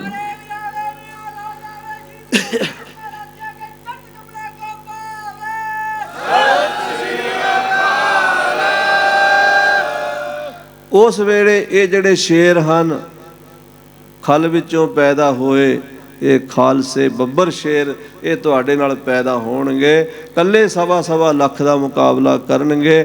ਇਹਨਾਂ ਸ਼ੇਰਾਂ ਦੀ ਫੌਜ ਉਹਨਾਂ ਜ਼ਾਲਮਾਂ ਦਾ ਨਾਸ ਕਰਕੇ ਧਰਮ ਦਾ ਨਿਸ਼ਾਨ ਚਲਾ ਦੇਵੇਗੀ। ਇਹ ਵਰਤਾਰਾ ਉਸ ਵੇਲੇ ਵਰਤੇਗਾ। ਇਹ ਆਦਿ ਸ਼ਕਤੀ ਚੰਡਕਾ ਮਾਤਾ ਸਾਹਿਬ ਦੇਵਾਂ ਦੇ ਰੂਪ ਵਿੱਚ ਪ੍ਰਗਟ ਹੋਣਗੇ ਤੇ ਖਾਲਸੇ ਦੇ ਮਾਤਾ ਜੀ ਹੋਣਗੇ। ਇਹ ਉਸ ਵੇਲੇ ਦਾ ਤਪ ਸਾਧ ਸੰਗਤ ਜੀ। ਮਹਾਰਾਜ ਲਿਖਦੇ ਹੇਮਕੁੰਡ ਪਰਬਤ ਹੈ ਜਹਾਂ, ਸਪਤ ਸਰਿੰਗ ਸੋਭਤ ਹੈ ਤਹਾਂ, ਤਹ ਹਮ ਅਦਕ ਤਪੱਸਿਆ ਸਾਧੀ, ਮਹਾਕਾਲ ਕਾਲ ਕਾ ਆਰਾਧੀ। ਇਹ ਬਿਦ ਤਪੱਸਿਆ ਭਇਓ, ਦਵੈਤੇ ਏਕ ਰੂਪ ਹੋਇ ਗਇਓ। ਅਭੇਦ ਗਿਆਨ ਹੋ ਜਾਂਦਾ ਹੈ। ਇੱਕ ਵਾਰੀ ਵਿਦਵਾਨਾਂ ਵਿੱਚ ਬੈਠਿਆ ਇਹ ਵੀ ਸ਼ੰਕਾ ਹੋਇਆ ਵੀ ਜੇ ਬੂੰਦ ਸਾਗਰ 'ਚ ਮਿਲ ਜਾਂਦੀ ਹੈ ਉਹ ਵੱਖਰੀ ਨਹੀਂ ਹੋ ਸਕਦੀ। ਆਖੋ ਸ੍ਰੀ ਵਾਹਿਗੁਰੂ। ਜਦੋਂ ਬੂੰਦ ਸਾਗਰ 'ਚ ਚਲੀ ਗਈ, ਉਹਨੂੰ ਕਿਸੇ ਤਰ੍ਹਾਂ ਵੀ ਵੱਖਰਾ ਨਹੀਂ ਕੀਤਾ ਜਾ ਸਕਦਾ। ਤਾਂ ਮੇਰੇ ਉਸਤਾਦ ਮਹਾਂਪੁਰਸ਼ ਬਾਬਾ ਪੰਚਮ ਪ੍ਰਕਾਸ਼ ਜੀ ਉੱਥੇ ਬੈਠੇ, ਉਹਨਾਂ ਨੇ ਫਿਰ ਇਹਦਾ ਨਿਰਾਕਰਨ ਕੀਤਾ ਸੀ। ਉਹ ਕਹਿਣ ਲੱਗੇ ਜਦੋਂ ਚੌਪੜ ਖੇਡਿਆ ਜਾਂਦਾ ਹੈ ਤੇ ਚੌਪੜ ਦੇ ਵਿੱਚ ਕੀ ਹੁੰਦਾ, 16 ਘਰ ਹੁੰਦੇ ਆ ਤੇ ਨਰਦਾਂ ਜਿਹੜੀਆਂ ਨੇ ਉਹ ਇੱਦਾਂ ਚੱਲਦੀਆਂ। ਜਦੋਂ ਐਨ ਵਿੱਚ ਆ ਜਦੋਂ ਪੱਕੀ ਸਾਰੀ ਕਹਿੰਦੇ, ਪੱਕੀ ਸਾਰੀ ਹੋ ਜਾਵੇ, ਖੇਡ ਸਮਾਪਤ ਹੋ ਜਾਂਦੀ ਹੈ। ਪਰ ਕਈ ਵਾਰੀ ਖਿਡਾਰੀ ਦਾ ਮਨ ਕਰਦਾ ਦੂਜੀ ਬਾਜੀ ਲਾ ਲਈਏ, ਹੋਰ ਖੇਡਣ ਨੂੰ ਜੀ ਕਰਦਾ। ਉਹ ਕਹਿੰਦਾ ਚੱਲ ਮੈਂ ਆਪਣੀ ਪੱਕੀ ਫੇਰ ਕੱਚੀ ਕਰ ਲੈਣਾ, ਫੇਰ ਪਿੱਛੇ ਆ ਜਾਂਦਾ, ਫੇਰ ਖੇਡ ਸ਼ੁਰੂ ਕਰ ਦਿੰਦਾ। ਜਦੋਂ ਅਕਾਲ ਪੁਰਖ ਨਾਲ ਇੱਕਮਿਕ ਹੋ ਗਏ, ਤਪ ਸਾਧਤ ਪ੍ਰਭ ਮੋਏ ਬੁਲਾਇਓ, ਇਮ ਕਹਿ ਕੇ ਇਹ ਲੋਕ ਪਠਾਇਓ। ਕਹਿਣ ਲੱਗੇ ਤੁਸੀਂ ਹੁਣ ਮੇਰੇ ਵਿੱਚ ਅਭੇਦ ਹੋ, ਤੁਹਾਡਾ ਸਾਡਾ ਹੁਣ ਕੋਈ ਫਰਕ ਨਹੀਂ, ਪਰ ਤੁਹਾਨੂੰ ਇੱਕ ਵਾਰੀ ਧਰਤੀ 'ਤੇ ਜਾਣਾ ਪੈਣਾ। ਕਿਉਂ ਜਾਣਾ ਪੈਣਾ? ਇਹਨਾਂ ਜਮਨਾ ਮਲੇਸ਼ਾਂ ਦਾ ਨਾਸ ਕਰਨ ਲਈ, ਧਰਮ ਦਾ ਪ੍ਰਕਾਸ਼ ਕਰਨ ਲਈ। ਧਰਮ ਚਲਾਵਨ ਸੰਤ ਉਬਾਰਨ, ਦੁਸ਼ਟ ਸਭਨ ਕੋ ਮੂਲ ਉਪਾਰਨ। ਯਾਹੀ ਕਾਜ ਧਰਾ ਹਮ ਜਨਮੰ, ਸਮਝ ਲਿਓ ਸਾਧੂ ਸਭ ਮਨ। ਤਾਂ ਉਸ ਵੇਲੇ ਪੂਜਨੀਕ ਕਲਗੀਧਰ ਪਾਤਸ਼ਾਹ ਮਹਾਰਾਜ ਮਾਤਾ ਗੁਜਰੀ ਜੀ ਦੇ ਉਦਰ ਤੋਂ ਸ੍ਰੀ ਪਟਨਾ ਸਾਹਿਬ ਦੀ ਧਰਤੀ 'ਤੇ ਗੁਰੂ ਤੇਗ ਬਹਾਦਰ ਸਾਹਿਬ ਦੇ ਗ੍ਰਹਿ ਵਿਖੇ ਪ੍ਰਗਟ ਹੋਏ। ਮਾਤਾ ਜੀ ਵੀ ਅਵਤਾਰ ਧਾਰ ਕੇ ਰੋਹਤਾਸ਼ ਦੀ ਧਰਤੀ 'ਤੇ ਪ੍ਰਗਟ ਹੋਏ। ਬਚਪਨ ਤੋਂ ਹੀ ਉੱਥੇ ਜੋ ਚੋਆ ਸਾਹਿਬ ਅਸਥਾਨ ਹੈ ਗੁਰੂ ਨਾਨਕ ਦੇਵ ਜੀ ਮਹਾਰਾਜ ਦਾ ਰੋਹਤਾਸ ਵਿੱਚ, ਹੁਣ ਤਾਂ ਉਹ ਪਾਕਿਸਤਾਨ ਵਿੱਚ ਚਲਾ ਗਿਆ। ਸਾਡੇ ਗੁਰਧਾਮਾਂ ਗੁਰਦੁਆਰਿਆਂ ਦੀ ਅਰਦਾਸ ਰੋਜ਼ ਕਰਦੇ ਹਾਂ, ਕਦੀ ਸਮਾਂ ਆਵੇ फिर खालसा सेवा संभाल करे। पर मैं साध संगत जी की बेनती करा, पाकिस्तान की रोज़ अरदास करते हैं, यूपी का भी वेखो की हाल है। किन्ने गुरुद्वारे साहब ने ਜਿਹੜੇ साध संगत जी छत्तां डिग गईयां ने है। उत्थे इतिहासिक गुरुद्वारा जिथे गया विच महाराज कहते ना दीवा मेरा एक नाम, तो उत्थे जाके वेखो की हाल है। असी इत्थे ही पत्थर लाण लगे हुए हैं, कभी उधर भी थोड़ा ख्याल करो, थोड़ा तसवंद उत्थे पहुँचाओ, कोई सिंह छड्डो, कोई उन्होंने सिंघां दा उत्थे कोई खर्चा पानी नहीं, बेचारे चले गए, कोई चढ़ाइयाँ कर गए। वो धन सी जिहड़े बना के भुखे प्यासे रह के गुरुद्वारे बनाए। अज सानू जिथे गोलक होवे उत्थे सारियां दा जी करदा प्रधान बनन नूं, उत्थे सारे कहंदे मैनू महंती दी पग दे दिओ, ते जिथे निशान विचारे गुरु घरां दे मस्ताने हो गए ने उत्थे भी ध्यान दिओ। पाकिस्तान दे भी आपां करांगे, पहलां अपने जिथे बैठे हैं इन्हां दी सेवा संभाल हो जावे। आखो सतनाम श्री। ਉਹ रोहतास ਦੇ ਵਿੱਚ माता जी ने बचपन तो चोआ साहब ਦੇ दर्शन ਕੀਤੇ। मन च फुरना सी माता पिता ਦੇ भी ਅਸੀਂ ਆਪਣੀ ਬੱਚੀ ਨੂੰ, क्योंकि वाहिगुरू ने जो करना ਹੁੰਦਾ ਉਹ ਪਹਿਲਾਂ ਹੀ ਉੱਦਾਂ ਦੀ ਸੁਰਤ ਕਰ ਦਿੰਦਾ। माता पिता ਦੀ ਸੁਰਤ ਵਿੱਚ ਵੀ ਸੀ ਵੀ ਇਹ ਕਲਗੀਧਰ ਦੇ ਚਰਨਾਂ ਦੀ ਸੇਵਕ ਬਣੇਗੀ। ਉਸੇ ਤਰ੍ਹਾਂ ਹੀ ਹੋਇਆ। ਇਹ ਮਾਤਾ ਜੀ ਆਏ, ਮਹਾਰਾਜ ਦਸਮ ਪਾਤਸ਼ਾਹ ਜੀ ਦੇ ਨਾਲ ਆਨੰਦਪੁਰ ਸਾਹਿਬ ਦਾ ਕਿਲ੍ਹਾ ਛੱਡਿਆ, ਮਾਤਾ ਸੁੰਦਰੀ ਜੀ ਦੇ ਨਾਲ ਦਿੱਲੀ ਵੀ ਆਏ। ਇੱਥੋਂ ਫੇਰ ਦਮਦਮੇ ਸਾਹਿਬ ਗਏ।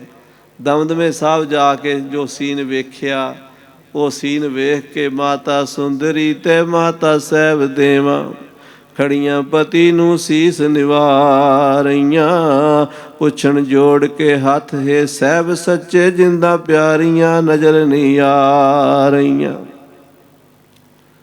ਸਿੰਘਾਂ ਵੱਲ ਕਰ ਹੱਥ ਦਸ਼ਮੇਸ਼ ਬੋਲੇ, ਧਰੋ ਧੀਰ ਕਿਉਂ ਹੌਸਲੇ ਢਾ ਲਏ ਨੇ, ਉਹਨਾਂ ਚਵਾਂ ਦੇ ਬਦਲੇ ਅੱਜ ਦੇਖੋ ਇਹ ਮੈਂ ਲੱਖਾਂ ਹੀ ਪੁੱਤਰ ਬਣਾ ਲਏ ਨੇ।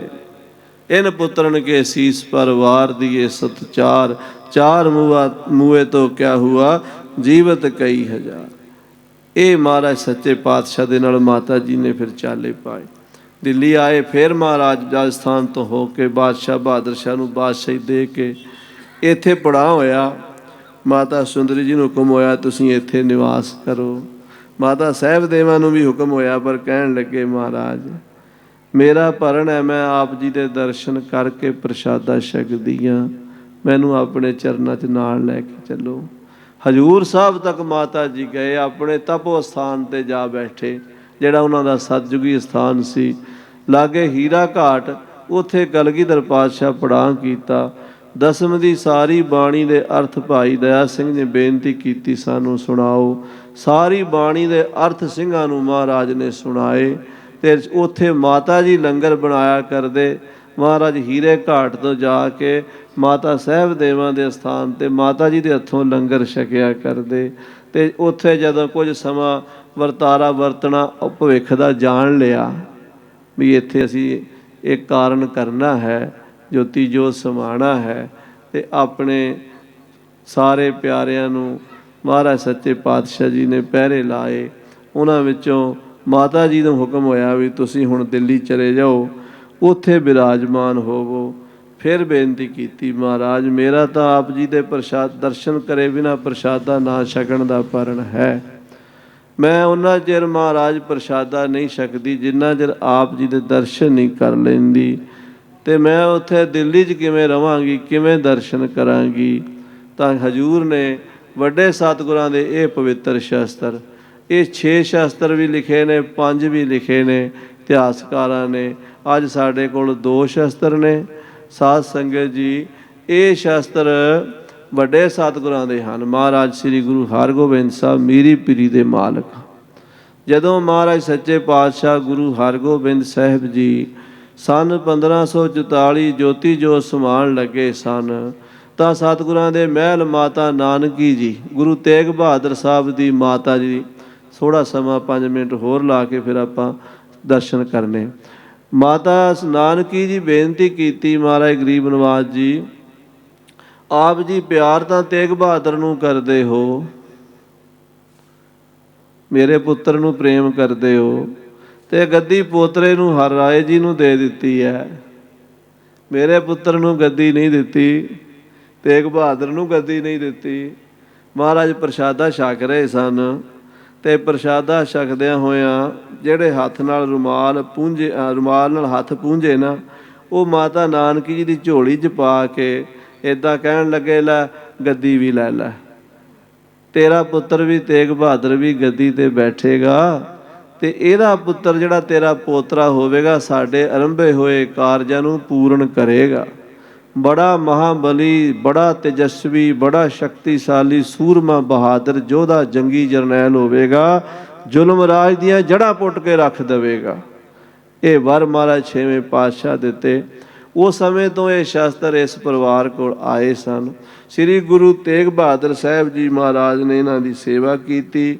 ਮਾਤਾ ਨਾਨਕੀ ਜੀ, ਮਾਤਾ ਗੁਜਰੀ ਜੀ, ਫਿਰ ਕਲਗੀਧਰ ਪਾਤਸ਼ਾਹ ਇਹਨਾਂ ਸ਼ਸਤਰਾਂ ਦੀ ਸੇਵਾ ਕਰਦੇ ਰਹੇ। ਕਿੱਡੇ ਜੰਗਾਂ ਯੁੱਧਾਂ ਵਿੱਚ ਵੀ ਇਹਨਾਂ ਸ਼ਸਤਰਾਂ ਨੂੰ ਗਵਾਚਣ ਨਹੀਂ ਦਿੱਤਾ। ਹਜ਼ੂਰ ਸਾਹਿਬ ਤੱਕ ਪੂਜਾ ਵਿੱਚ ਨਾਲ ਲੈ ਕੇ ਗਏ।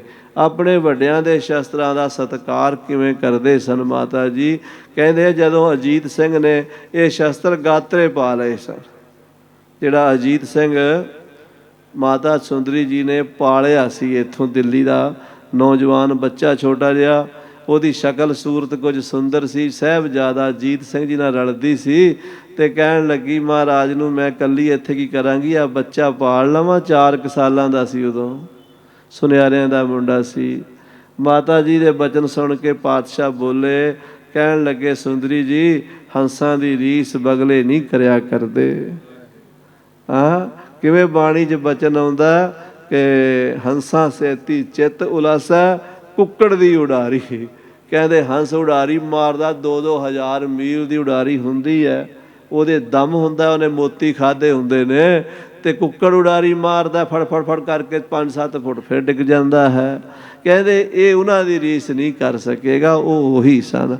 ਪਾਲ ਲਿਆ ਮਾਤਾ ਨੇ, ਪਰ ਜਦੋਂ ਹੰਕਾਰ ਆ ਗਿਆ, 60 ਸਿੰਘ ਨਾਲ ਰਹਿੰਦੇ ਸਨ। ਘੋੜੇ 'ਤੇ ਚੜ੍ਹਦਾ ਸੀ, ਕਲਗੀ ਤੋੜੇ ਲਾ ਕੇ ਦਿੱਲੀ ਦੇ ਬਾਜ਼ਾਰਾਂ 'ਚ ਘੁੰਮਿਆ ਕਰਦਾ ਸੀ, ਬੜੀ ਸ਼ਾਨ ਦੇ ਨਾਲ। ਨੌਜਵਾਨ ਸੀ ਅਤੇ ਉਹ ਹੰਕਾਰ ਦਾ ਪੜਦਾ ਬੁੱਧੀ 'ਤੇ ਪਿਆ। ਪੂਜਨੀਕ ਸਤਿਗੁਰਾਂ ਦੇ ਸ਼ਸਤਰ ਕਮਰ ਕਸੇ 'ਚ ਲੱਗਾ ਨਾ ਜਦੋਂ ਪਾਣ, ਮਾਤਾ ਸੁੰਦਰੀ ਜੀ ਬੜੇ ਜਾਹੋ ਜਲਾਲ 'ਚ ਆ ਕੇ ਕਹਿਣ ਲੱਗੇ, ਇਹ ਸ਼ਸਤਰ ਇਹਨਾਂ ਨੂੰ ਤਾਂ ਕਲਗੀਆਂ ਵਾਲੇ ਪਾਤਸ਼ਾਹ ਨੇ ਕਮਰ ਕਸੇ ਨਹੀਂ ਕੀਤਾ, ਇਹਨਾਂ ਨੂੰ ਤਾਂ ਸਤਿਗੁਰੂ 9ਵੇਂ ਪਾਤਸ਼ਾਹ ਜੀ ਨੇ ਕਮਰ ਕਸੇ ਨਹੀਂ ਕੀਤਾ। ਇਹ ਤਾਂ ਮੀਰੀ ਪੀਰੀ ਦੇ ਮਾਲਕ ਪਾਤਸ਼ਾਹ ਦੇ ਸ਼ਸਤਰ, ਸਾਡੇ ਖਾਨਦਾਨੀ ਸ਼ਸਤਰ, ਪੂਜਾ ਦੇ ਸ਼ਸਤਰ ਨੇ। ਇਹਨਾਂ ਅੱਗੇ ਸਿਰ ਝੁਕਾਈ ਦਾ, ਕਮਰ ਕਸੇ ਨਹੀਂ ਕਰੀਦੇ ਹੁੰਦੇ। ਇਹ ਸਤਿਕਾਰ ਕਾਇਮ ਰੱਖਿਆ ਇਹਨਾਂ ਸ਼ਸਤਰਾਂ ਦਾ। ਸਮਾਂ ਆਇਆ ਸਾਧ ਸੰਗਤ ਜੀ, ਮਾਤਾ ਜੀ ਇੱਥੇ 26 ਸਾਲ ਤੱਕ ਦੇ ਹੁਕਮਨਾਮੇ ਮਾਤਾ ਜੀ ਦੇ ਸਤਿਗੁਰੂ ਜੀ ਦੇ ਜੋਤੀ ਜੋਤ ਸਮਾਉਣ ਤੋਂ ਬਾਅਦ ਦੇ ਮਿਲਦੇ। ਮਹਾਰਾਜ 1708 ਵਿੱਚ ਕਾਰਨ ਕੀਤਾ ਹਜ਼ੂਰ ਸਾਹਿਬ।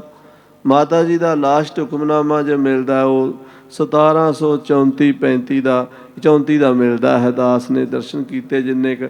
ਸੋ ਇਸ ਤੋਂ ਇਹ ਲੱਗਦਾ ਹੈ ਕਿ 26 ਸਾਲ ਤੱਕ ਵੀ ਮਾਤਾ ਜੀ ਇੱਥੇ ਦਿੱਲੀ ਵਿੱਚ ਬਿਰਾਜਮਾਨ ਰਹੇ। ਮਾਤਾ ਸੁੰਦਰੀ ਜੀ 40 ਸਾਲ ਇੱਥੇ ਰਹੇ। ਮਾਤਾ ਸਾਹਿਬ ਦੇਵਾਂ ਜੀ, ਭਾਈ ਕਾਹਨ ਸਿੰਘ ਜੀ ਨਾਭਾ ਨੇ ਵੀ ਲਿਖਿਆ ਕਿ ਪਹਿਲਾਂ ਮਾਤਾ ਸਾਹਿਬ ਦੇਵਾਂ ਜੀ ਸੱਚਖੰਡ ਗਮਨ ਕੀਤਾ, ਬਾਅਦ 'ਚ ਮਾਤਾ ਸੁੰਦਰੀ ਜੀ 48 ਵਿੱਚ ਸੱਚਖੰਡ ਗਮਨ ਕੀਤਾ। ਬਾਅਦ ਵਿੱਚ ਗੁਰਮੁਖ ਪਰਿਵਾਰਾਂ ਦੇ ਕੋਲੇ ਸ਼ਸਤਰ ਜਿਹੜੇ ਉੱਥੋਂ ਦੇ ਸਥਾਨਾਂ 'ਤੇ ਰਹੇ। ਸਮੇਂ ਨਾਲ ਅੱਜ ਪੂਰੇ ਸ਼ਸਤਰਾਂ ਦੇ ਭਾਵੇਂ ਕੋਈ ਸਮੇਂ ਆਉਂਦੇ ਆ, ਇਹ ਵੀ ਅਕਾਲ ਪੁਰਖ ਦੀ ਖੇਡ ਹੁੰਦੀ ਹੈ। ਸਾਨੂੰ ਸਮਾਂ ਸੁਚੇਤ ਕਰਦਾ ਕਿ ਆਪਣੇ ਵਿਰਸੇ ਤੋਂ ਤੁਸੀਂ ਭੁੱਲੋ ਨਾ। ਅਤੇ ਉਹ ਹੁਣ ਆਪਾਂ ਸਰੀਰ, ਜੇ ਮੈਂ ਕਹਾਂ ਮੇਰਾ ਸਰੀਰ ਜਾਂ ਤੁਸੀਂ ਕਹੋ ਸਾਡਾ ਸਰੀਰ ਸਦਾ ਰਹੇਗਾ, ਨਹੀਂ ਰਹਿਣਾ।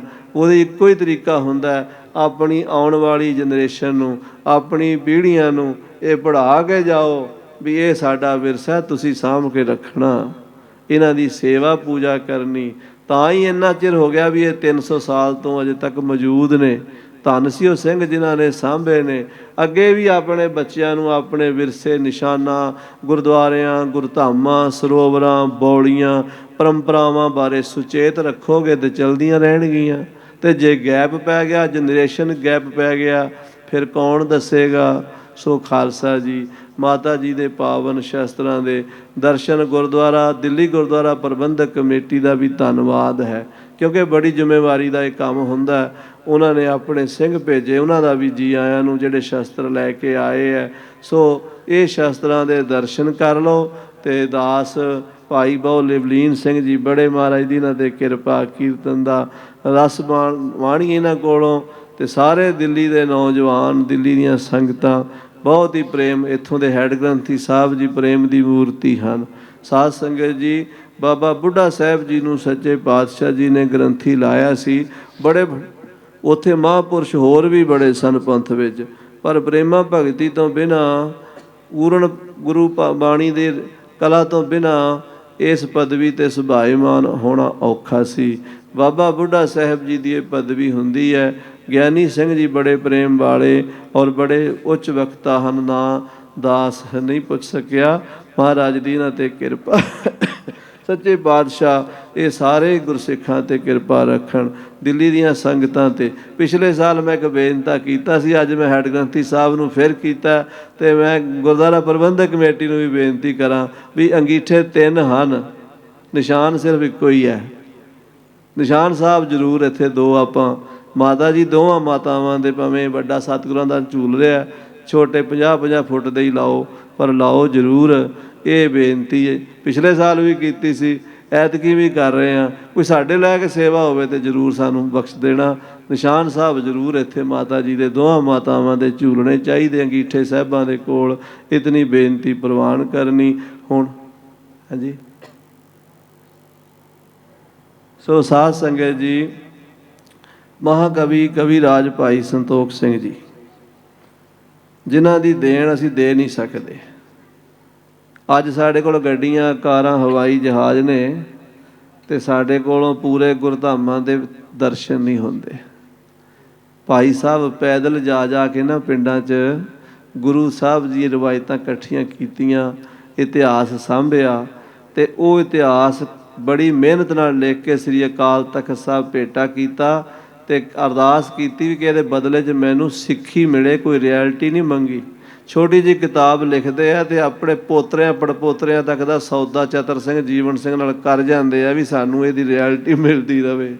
ਉਹਨਾਂ ਨੇ ਕੀ ਮੰਗਿਆ ਕਿ ਮੈਨੂੰ ਸਿੱਖੀ ਦੀ ਦਾਤ ਮਿਲੇ। ਉਹਨਾਂ ਦਾ ਮਕਾਨ ਬੜਾ ਸੁੰਦਰ, ਮਹਾਰਾਜਾ ਉਦੇ ਸਿੰਘ ਜੀ ਕੈਥਲ ਦੇ ਰਾਜੇ, ਗੁਰੂ ਰਾਮਦਾਸ ਪਾਤਸ਼ਾਹ ਕੋਲੋਂ ਮਾਈ ਭੇਖਾ ਨੇ ਵਰ ਮੰਗਿਆ ਸੀ, ਸੋਨੇ ਦੀ ਮਧਾਣੀ ਹੋਵੇ, ਪੋਤਰੇ ਨੂੰ ਦੁੱਧ ਰਿੜਕਦੀ ਵੇਖਾਂ। ਮਹਾਰਾਜ ਕਹਿੰਦੇ ਮਾਈ ਇੱਕ ਵਾਰ ਮੰਗ ਲੈ, ਕਹਿੰਦੀ ਇੱਕੋ ਹੀ ਤਾਂ ਮੰਗਿਆ। ਮਹਾਰਾਜ ਕਹਿੰਦੇ ਇੱਕ ਕਿੱਥੇ ਆ? ਸੋਨੇ ਦੀ ਮਧਾਣੀ ਰਾਜਿਆਂ ਦੇ ਘਰ ਹੁੰਦੀ, ਤੂੰ ਰਾਜ ਮੰਗਿਆ। ਪੋਤਰੇ ਨੂੰ ਤਾਂ ਹੁੰਦੀ ਜੇ ਪੁੱਤਰ ਹੋਵੇ, ਤੇਰੇ ਪੁੱਤਰ ਵੀ ਕੋਈ ਨਹੀਂ, ਤੂੰ ਪੁੱਤਰ ਮੰਗਿਆ, ਪੋਤਰੇ ਤੇ ਤਾਂ ਹੀ ਆਉਣਗੇ। ਪੁੱਤਰ ਔਲਾਦ ਮੰਗੀ ਹੈ। ਵੇਖਾਂ ਰੋ ਰੋ ਕੇ ਅੰਨੀ ਹੋ ਗਈ ਸੀ, ਤੇਰੀਆਂ ਅੱਖਾਂ ਕੋਈ ਨਹੀਂ, ਚੰਗਾ ਤੇਰੀ ਨਿਗਾਹ ਵੀ ਹੋ ਜਾਏਗੀ, ਤੇਰੇ ਘਰ ਭਾਈ ਭਗਤੂ ਬ੍ਰਹਮ ਗਿਆਨੀ ਪੈਦਾ ਹੋਵੇਗਾ। ਭਾਈ ਭਗਤੂ ਦਾ ਪੁੱਤਰ ਹੋਇਆ ਗੋਰਾ, ਗੋਰੇ ਦਾ ਦਿਆਲਦਾਸ, ਦਿਆਲਦਾਸ ਦੇ ਅੱਗੋਂ ਭਾਈ ਦੇਸੂ ਸਿੰਘ, ਅੱਗੇ ਲਾਲ ਸਿੰਘ, ਫਿਰ ਕੈਥਲ ਦੇ ਰਾਜੇ ਉਦੇ ਸਿੰਘ ਜੀ ਹੋਏ ਨੇ, ਜਿਨ੍ਹਾਂ ਨੂੰ ਭਾਈ ਸਾਹਿਬ ਕਹਿੰਦੇ। ਉਹਨਾਂ ਨੇ ਕਵੀ ਰਾਜ ਭਾਈ ਸੰਤੋਖ ਸਿੰਘ ਜੀ ਨੂੰ ਇੱਕ ਹਵੇਲੀ ਦਿੱਤੀ ਸੀ, ਉਹਦੇ ਵਿੱਚ ਬਹਿ ਕੇ ਭਾਈ ਸਾਹਿਬ ਨੇ ਸਤਿਗੁਰਾਂ ਦੀ ਸਾਰੀ ਕਥਾ ਲਿਖੀ ਸੀ। ਸਮਾਂ ਆਇਆ ਉਹ ਹਵੇਲੀ, ਭਾਈ ਸਾਹਿਬ 1843 ਵਿੱਚ ਕੱਤਕ ਦੇ ਮਹੀਨੇ ਜੋਤੀ ਜੋਤ ਸਮਾ ਗਏ। ਪਿੱਛੇ ਉਹਨਾਂ ਦਾ ਭੁਜੰਗੀ ਵਿਜੇ ਸਿੰਘ, ਉਹ ਜਗ੍ਹਾ ਜਿਹੜੀ ਸੀ ਬਾਣੀਆਂ ਨੂੰ ਵੇਚ ਕੇ ਚਲੇ ਗਏ। 150 ਸਾਲ ਬਾਣੀਏ ਉੱਥੇ ਰਹੇ ਹਨ। ਭਾਈ ਵੀਰ ਸਿੰਘ ਜੀ, ਡਾਕਟਰ ਭਾਈ ਵੀਰ ਸਿੰਘ ਜੀ 1925 ਵਿੱਚ ਜਦੋਂ ਸ੍ਰੀ ਗੁਰਪ੍ਰਤਾਪ ਸੂਰਜ ਗ੍ਰੰਥ ਲਿਖਿਆ, ਉਹਦੀ ਪ੍ਰਸਤਾਵਨਾ ਵਿੱਚ ਬਚਨ ਲਿਖੇ ਹੈ, ਕੋਈ ਉਪਰਾਲਾ ਕਰਨਾ ਚਾਹੀਦਾ ਕਿ ਹਵੇਲੀ ਖਰੀਦ ਕੇ ਆਪਣੇ ਮਹਾਨ ਇਤਿਹਾਸਕਾਰ ਦੀ ਵਿਰਾਸਤ ਨੂੰ ਸਾਂਭਿਆ ਜਾਵੇ। ਭਾਈ ਸਾਹਿਬ ਆਪ ਵੀ ਗਏ ਸੌਦਾ ਕਰਨ, ਕਹਿੰਦੇ 14,000 ਰੁਪਇਆ ਉਹਨਾਂ ਨੇ ਮੰਗਿਆ ਸੀ ਉਦੋਂ, ਕਹਿੰਦੇ ਉਹ ਬਣੀ ਨਹੀਂ ਗੱਲ, ਉਹਨਾਂ ਨੇ ਵੀ ਨਹੀਂ ਦਿੱਤਾ ਅਤੇ ਇਹਨਾਂ ਨੇ ਲਿਆ ਨਹੀਂ। ਫਿਰ ਗਿਆਨੀ ਸੰਤ ਸਿੰਘ ਜੀ ਮਸ਼ਕੀਨ ਜੀ ਵੀ ਉੱਥੇ ਜਾਂਦੇ ਰਹੇ ਵੀ ਇਹ ਜਗ੍ਹਾ ਸਾਨੂੰ ਮਿਲੇ, ਉਹ ਵੇਚਦੇ ਨਹੀਂ ਸਨ।